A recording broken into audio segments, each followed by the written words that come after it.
pripun Mbak I? Pripun? Gini, saya kan kemarin itu Iya.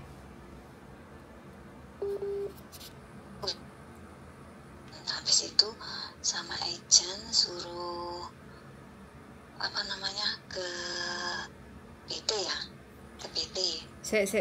Kemarin kenapa? Kemarin Kan saya kan sebenarnya udah ada agent, terus habis itu sama agent tuh ke PT itu suruh apa namanya ikut proses aja gitu loh. Oh, numpang proses. Ya, numpang proses. Habis itu kan udah diproses, bikin ID ya, ID online, BAP ya. Terus ini permasalahannya itu tanggal lahir sama nama itu kan namanya ada, kalau di paspor kan ada K-nya, kalau di data sini semua itu nggak ada gitu. Nama paspor sama KTP Indonesia beda dikit gitu. Ya, sama tanggal lahir. Sama tanggal lahirnya beda. Ya. Tahunnya sama. Oke. Terus yang ditanyakan apa? Masalahnya yang sekarang yang masalahnya itu tidak bisa masuk di Pernaker tanggal lahirnya. Berarti sampean posisi sekarang di Indonesia. Iya, saya posisi di Indonesia. Kenapa saat sampean sudah kejadian kepepet nyari saya? Tuh, yang telepon tadi loh. Yang telepon mana? Ya, soalnya kan saya kan lihat YouTube-nya Miss Yuni, makanya saya cari Miss Yuni gitu loh. Yuli loh ya, bukan Yuni. Oh ya, Yuli ya, maaf. Nggak apa-apa. Gitu. Enggak, berarti sampean sudah masuk ke PT gitu, numpang proses. Sudah. Terus gimana? Bisa. Tapi sudah angkat tangan, nggak bisa. Soalnya saya disuruh ke Dukcapil ya, suruh ngurus itu. Ngurus sendiri. Oke. Kalau misalnya di Miss Yuli bisa, saya kan nggak ngurus gitu loh. Posisi sampean sekarang ada di mana? Kenapa? Posisi sampean sekarang ada di mana? Sekarang di Malang. Tadi kan yang siang telepon itu Miss Yulia telepon saya pas waktu tidur. Oh, itu saya mau jelaskan. Loh, lah katanya tadi sampean belum proses. Lah ternyata sama sudah proses toh. Iya, itu kan saya mau jelaskan, tapi saya masih bingung dimulai dari mana gitu loh. Walah Gusti nyun ngapura. Begitu toh ceritanya. Iya, terus gimana? Sampean saya nggak bisa bantu kalau sampean nggak connect sama kita kayak gitu loh. Jalan satu-satunya sampean harus sidang kalau tetap mau jalan proses kayak gitu. Dan itu butuh waktu, butuh perjuangan. Iya, Mam. Berarti ini saya ngurus sendiri, bisa nggak bisa? Kalau sampean mau, sampean harus cabut berkas, terus batalin majikan itu, terus proses ulang sama kita gitu, Mbak. Majikan mana? Saya belum dapat majikan ini. Sampean belum dapat majikan, tapi sampean sudah masuk PT gitu toh? Iya, tapi ini kan numpang proses aja. Jadi kalau memang nggak bisa, PT-nya udah nggak bisa. Ya, kalau udah gitu. Berarti kan sampean belum dapat majikan toh? Belum, majikan belum. Cuma sama agennya itu numpang proses aja, belum dicarikan majikan. Oh ya udah, sampean cabut berkas saja, cabut berkas. Terus nanti ngikut sama saya, tak bantu. Baru dicarikan majikan. Ya, kalau Miss Yuli kan majikan dulu baru proses. Betul. Kalau yang ini enggak, kalau di agent saya proses dulu. Halo Mbak, sinyal Indonesia ternyata. Sinyalnya kurang bantuan Mbak. Iya. Gimana? Oke. Jadi sampean cabut berkas dulu ya. Bilang aja suami tidak mengizinkan, jadi batal proses gitu. Mbak? Iya, sinyalnya ini loh. Iya, sinyalnya butuh sumbangan nah. Ya, ya benar. Dengar ya. Sampean daftarnya sudah berapa lama di PT itu? Pokoknya 2 bulanan itu baru dia ngomong sekarang sudah nggak bisa. Oh, ya wis berarti rezekine sampean. Oh. Kita nggak bisa, suruh saya ngurus sendiri. Saya kan ya katanya Miss Yuli kan ada yang PT yang bisa ngurus gitu loh. Masa aku pernah muni ngono? Berpikir iya ada di YouTube-nya.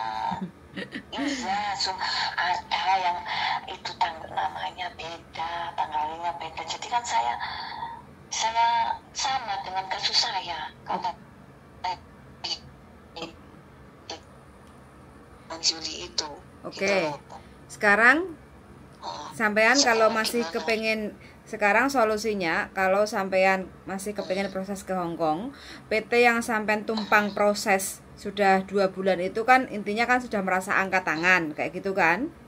Ya. Jadi mau nggak mau sampean harus cabut berkas. Sampean sudah ID online belum? Sudah. Ya udah dibikin ID online, tapi ya itu cuma tanggal lain tuh nggak bisa masuk di Depnakes, cuma itu. Berarti belum online, belum terdaftar karena nggak connect gitu. Ya, ID-nya sudah. ID-nya sudah. Berarti sampean harus ngomong sama PT cabut berkas plus pembatalan ID di Desnaker. Ya. Pembatalan ID. Ya. Kalau berkasnya udah saya ambil. Sekalian sampean harus pembatalan itu ID. Kalau enggak nanti sampean ID-nya tetap nyantol di PT itu no. Enggak bisa proses. No. Sampean bilang ke PT, sampean cabut berkas itu bayar enggak? Enggak usah. Ya belum ini belum ada cuma ambil berkas enggak, dia enggak ngomong apa-apa saja. Kalau yang ID itu belum Oke. ada. Pokoknya intinya di PT-nya nyuruh saya bikin gitu loh. Oke, yuk. Merubah tanggal lahir itu gitu loh. Jadi belum ada kata-kata apa namanya pembayaran tak apa itu belum gitu loh. Oke, ya wes. Berarti sampean tinggal bilang ke PT untuk cabut ini loh, cabut berkas kayak gitu ya. Cabut berkasnya kan sudah untuk menghapus ID-nya. Menghapus ID. Ya, jadi nggak usah ya. Menghapus ID online. Saya kena biaya nggak? Loh, yuk nggak ngerti Mbak, itu tanyanya ke PT, soalnya aku bukan tugas PT. Biasanya kalau sudah ID online biasanya kena biaya transport. Biasanya PT minta cas biaya transport kayak gitu loh. Karena kan sampean ke Desnaker kan ditemani sama pihak PT kan? Ya enggak ada, cuma dia yang ngurus. Saya enggak ada. Gitu sinyalnya iki, Mbak. Sinyalnya mendat-mendat ah. Sampean aja nek jero kamar.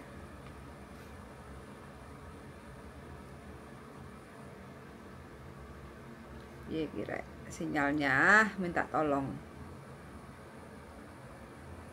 Oke teman-teman ya, jadi kasusnya teman-teman tuh banyak kesulitan kalau ingin ke Hong Kong. Itu kendala biasa, beda data, beda tahun, beda angka saksret, bisa beda huruf saksret kayak gitu. Tapi ya mau nggak mau ya kita harus tetap bisa untuk berusaha membantu bagaimanapun itu caranya, karena kan niatnya teman-teman itu kan ke Hong Kong untuk kerja lagi kayak gitu. Makanya dengan usaha susah sulitnya teman-teman proses ke Hong Kong yang seperti ini, jadi diperkuat lagi untuk niatnya kayak gitu loh, jadi mentalnya kayak gitu ya. Karena apa, kadang kita sudah capek-capek ngurusin bantu untuk proses sampai ke Hong Kong, karena tugas kita itu bagaimana caranya untuk teman-teman itu bisa nyampe ke Hong Kong kayak gitu, dapat majikan. Nah untuk masalah berjuang, jadi itu tergantung di teman-teman sendiri. Jadi mampu berjuang atau tidak, bagaimana cara beradaptasi dengan majikan yang baru kayak gitu. Jangan kita ngalem-ngalem, manja-manja, menye-menye, jadi tidur kurang komplain, makan kurang komplain kayak gitu. Jadi kita harus punya strategi sendiri bagaimana caranya kita itu bisa mengatasi masalah-masalah di rumah majikan kayak gitu, karena sudah tahu sulitnya untuk cari kerja seperti ini. Jadi untuk pengen kembali lagi ke Hong Kong tapi terkendala dengan beda data, ini permasalahannya teman-teman. Tapi nggak tahu ini mbaknya sudah koet ininya apanya, sinyalnya kayaknya butuh dana untuk menyumbang sinyalnya supaya enak didengar kayak gitu, tapi nggak apa-apa. Jadi untuk teman-teman aja ya yang sudah ex Hong Kong ataupun terutama ex Hong Kong ya, kalau udah merasa beda nama itu paling tidak ditelaah dulu sebelum masuk ke PT. Jadi tanya-tanyakan dulu kayak gitu, takutnya kalau pas ketepaan, kalau mbaknya ini masih lumayan agak sedikit enak lah ya, karena kan cabut berkas nggak perlu bayar, tapi nggak tahu kita nanti kan harus cabut juga ID online-nya cabut juga ID online-nya. Jadi biar kita kalau seandainya mau bantu itu agak sedikit tidak kesulitan kayak gitu. Jadi harus kerjasamanya mbaknya harus mau mengoprek datanya untuk dibuka kembali biar tidak terkunci.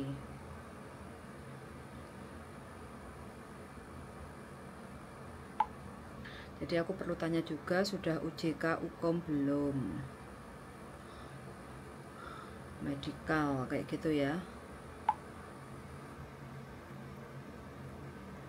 Oke, jadi singkat cerita ya, telepon hari ini ternyata mbaknya itu beda nama saksret kayak gitu, sama beda tahun beda tanggal kayak gitu ya, sesuai KTP Indonesia dan paspor kayak gitu. Jadi mbaknya sudah daftar 2 bulan yang lalu masuk ke PT, ternyata baru dikasih tahu kalau dia tuh nggak bisa proses angkat tangan kayak gitu. Jadi mbaknya sedikit agak bingung bagaimana untuk memulai pembicaraannya, sampai sinyalnya makep-makep kayak gitu. Jadi teman-teman kalau seandainya kita kepengen ke Hong Kong, persiapan aja lah. Jadi kalau kita sudah X ya, pasti kan banyak koneksi, apalagi kita selalu di internet kayak gitu kan, namanya cari usaha rezeki kayak gitu ya. Jadi paling tidak carilah majikan dulu, dapat majikan dulu baru masuk PT kayak gitu ya, supaya apa, supaya kita itu enggak keteteran kayak gitu. Kalau seperti ini kan mbaknya sudah 2 bulan nunggu-nunggu, ternyata zong kayak gitu loh, zong kayak gitu. Jadi ternyata nggak bisa dibantu, nggak bisa diproses kayak gitu. Jadi teman-teman selalu menyiapkan aja datanya, yaitu paspor, Hongkong ID, KTP Indonesia, KK, akte, ijazah, buku nikah, dan surat izin wali kayak gitu ya. Jadi kalau seandainya teman-teman mungkin sudah lama di Hong Kong terus aktenya nggak ada, ijazahnya nggak ada, paling tidak teman-teman harus punya akte. Itu adalah salah satu syarat. Ojo jagane engko ben PT buatin lah kayak gitu, pasrah bongkoan lah kayak gitu, jangan seperti itu ya. Jadi kita harus usaha, jadi kita harus lewat kecamatan untuk bikin akte kayak gitu ya. Jadi kalau kita agak sedikit gak mau repot, biasanya kita nyangoni aja lah pamonge, entah itu Pak kami tuwone atau sopone sing biasanya mondar-mandir kayak gitu, sangoni 100.000 kayak gitu, Pak tolong bantu saya untuk dibuatkan akte kayak gitu, diuruskan akte kayak gitu ya. Kemungkinan akan diberi kemudahan kayak gitu. Jadi untuk ngurus akte itu di kecamatan itu sangat gampang sekali teman-teman ya. Nah itu nggak nyampe 1 minggu itu ada juga teman kita itu sekitar 1 minggu itu akte sudah jadi kayak gitu. Jadi kalau kita sudah walaupun udah ex Hong Kong puluhan tahun di Hong Kong terus pulang lagi ke Indonesia, itu kita prosesnya harus mulai dari nol lagi, mau nggak mau. Biasanya kalau kita UJK sama medical PAP itu wajib kayak gitu ya. Kalau BLK balai latihan kerja itu mungkin kita sudah nggak perlu bagi yang sudah X kayak gitu ya. Jadi kita bisa untuk tunggu di rumah kayak gitu. Jadi ini adalah syarat mudah bagi teman-teman yang ingin kerja ke Hong Kong. Carilah majikan dulu. Bagaimana caranya? Siapkan fotonya harus di studio foto, pakai baju yang sopan, kemeja lah kayak gitu ya, pakai kemeja, celana hitam, terus no make up, no jilbab, no cat kuku, dan kukunya harus dipotong pendek kayak gitu ya. Kalau rambutnya panjang paling tidak harus diikat kayak gitu ya, ben gak rowe-rowe kayak gitu. Terus senyum jangan lupa buncis kayak gitu ya, supaya apa, menarik perhatian. Karena apa, dengan kita senyum buncis kayak gitu kan, berarti kita kelihatan happy. Sekali lagi, orang Hongkong nggak suka cemerut, nggak suka mencurang, apalagi menangis. Yang punya hobi menangis, sekali lagi ya, tolong kalau ingin kerja ke Hongkong jangan suka menangis. Mewek itu gak payu, di Hongkong itu nggak laku. Kadang majikan itu udah mewek atau nangis itu adalah bad luck kayak gitu ya. Sekali boleh, tapi kalau kita setiap situasi dan kondisi nangis kayak gitu, takutnya nanti teman-teman malah di interminate kayak gitu. Kita harus menjadi strong woman kayak gitu ya. Jadi harus benar-benar kuat mental kayak gitu.